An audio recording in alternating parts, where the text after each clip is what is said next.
Can you identify his dating profile red flags?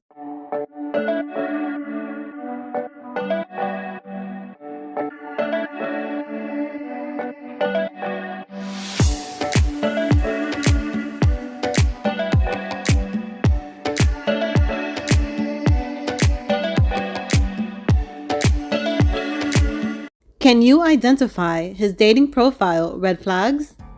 I'm Marcus. I'm 32 years old, 6'2", and I'm an attorney and the founder of Millionaire Defense, the law firm.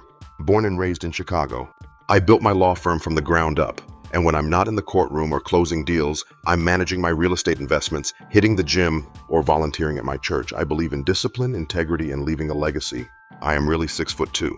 I'm fit, active, and take care of my body. I own my home and multiple investment properties. I've had 2 serious relationships in my life, my high school girlfriend and my ex-fiancée. My parents have been happily married for 30 years, so I know what love and commitment look like. I communicate, listen, and lead with intention. My primary love language is giving gifts, and my secondary is quality time. If I'm into you, you'll know it. I'm a devoted Christian who believes faith is the foundation of a strong marriage. I love traveling, fine dining, and experiencing life at its highest level. I'm looking for a woman who is soft yet strong, intelligent yet kind, confident yet nurturing. Someone who understands that relationships require effort, not just chemistry. A woman who values loyalty, family, and partnership, because I'm here to build something real. My vision is marriage and my first child by 35, a power couple dynamic, one where we build and grow together. Did you get a chance to fully analyze Marcus's dating profile? Did you identify the red flags in his dating profile? Okay, now let's talk. Here's the secret to decoding dating profiles. Don't focus on red flags or green flags. Instead, ask yourself, what image is this person trying to project? What do they want others to believe about them? Then go deeper. What are the pros and cons of that self-image? Every trait someone highlights has both strengths and potential downsides. Confidence can be arrogance, stability can be rigidity, ambition can mean workaholism. Instead of taking everything at face value, learn to read between the lines. That's where the truth is. Learn to ask curveball questions, the kind that go beyond what's written in a dating profile. Most people prepare for the usual surface level questions, but curveball questions catch them off guard and reveal how they actually think, not just how they want to be perceived.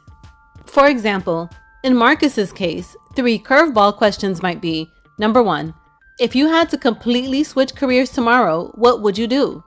This isn't just a career question. It's a test of identity and attachment. Marcus's dating profile paints a picture of success, discipline, and financial security.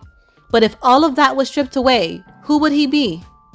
Marcus said he's Christian. So ask him his thoughts on Matthew 19:21, where Jesus tells the rich young ruler, if you want to be perfect, go, sell your possessions and give to the poor, and you will have treasure in heaven. Then come, follow me. The rich man couldn't do it, not because he was bad, but because his identity was too tied to his wealth. He walked away from Jesus, unwilling to let go of what made him feel secure. So, what are Marcus's thoughts on that passage? Does he think success and wealth can become a trap? How does he balance ambition with humility? In other words, if all of his success disappeared tomorrow, what does Marcus believe would still make him him? Also, since Marcus is a man of faith, another curveball question is, what's your favorite scripture that most Christians have never heard? Something that's spoken to you in a deep or unexpected way. I'd love to know why it resonates with you.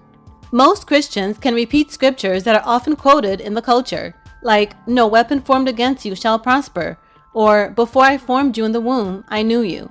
But asking Marcus about his favorite scripture that most Christians haven't heard allows you to see if he really is about that life. Other curveball questions for Marcus can be, number 2, when was the last time you changed your mind about something important? This question reveals whether he's open to growth and new perspectives. If he can't think of an answer, he might be set in his ways. Number 3, what's something people assume about you that isn't true? And then follow up with, who was the last person that assumed that about you? What did you say to them? Since Marcus presents himself as the ideal catch, this question pushes him to acknowledge a misconception about himself. His answer could hint at insecurities, hidden depth, or even a lack of self-awareness. Curveball questions test for depth, self-awareness, and authenticity, qualities that aren't always obvious in a curated dating profile. If someone can't answer them, that tells you just as much as the answer itself. Now let's discuss how to properly vet a potential partner while dating.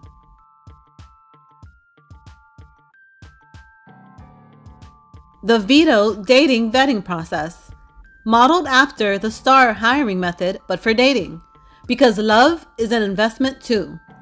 The STAR method is a structured interview technique used in hiring to assess how candidates handle real-world situations. It stands for situation, task, action, and result. Essentially, instead of just asking, "Are you a hard worker?" employers ask for proof. The veto method applies that same logic to dating. Instead of taking someone's words at face value, you look at their values, experiences, thought process, and outcomes to see if they actually walk the talk. Veto means to refuse to approve. The STAR method says, "Tell me about a time when you solved a difficult problem at work." The veto method says, "Have you ever had to be brutally honest with a partner even though it was tough? What happened?" So how does the veto method work in dating? The V stands for values. What do they believe in? For example, what's something you'll never compromise on in a relationship? This shows what truly matters to them. The E stands for experiences. How have they handled real-life situations? For example, what's something you've had to take accountability for in a relationship? This checks to see if they own up to mistakes or if they shift blame. The T stands for thought process. How do they think and make decisions? For example, how do you decide if you can trust someone? This is checking to see if they are self-aware and measured or if they are just winging it. And the O stands for outcomes. What results do their actions create? For example, what do your exes usually say about you? This checks for social awareness. Do they recognize patterns in their past relationships? Why this works. It filters out the wrong people faster. No more wasting time on sweet talk with no substance. It shifts focus from potential to patterns, because words are cheap, but actions leave a trail. It makes dating intentional, not just emotional, because attraction is great, but compatibility lasts. The bottom line, hiring the wrong employee can hurt a company. Being in a relationship with the wrong person can hurt your life. So, use veto like a hiring manager for your heart. If the red flags pile up, veto that situation and move on. Remember, with veto, you're checking for their values. What do they believe in? Their experiences. How have they handled real-life situations? Their thought process. How do they think and make decisions?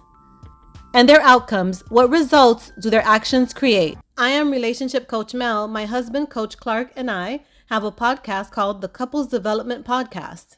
We are on a mission to break the generational cycles of broken homes, burned out single moms, and fatherless children. Here's a preview from our upcoming episode. The lies we tell ourselves in dating and relationships. I think it should be pretty easy to discuss because that's all people do nowadays anyway. This episode has been brought to you by the drama going around Tonight's Conversation podcast. Would you take financial advice from someone who has zero financial experience? Right? Would you take security advice from someone who has zero security experience? In my opinion, the only purpose of dating is marriage. I think that's the only purpose. It just seems like people don't know the difference between entertainment and actual life advice. You should also say no to people you're attracted to if your values on the line. And a lot of women may not like it when I say this, but I think that part of the reason why we easily get manipulated is because we are too attracted to excitement.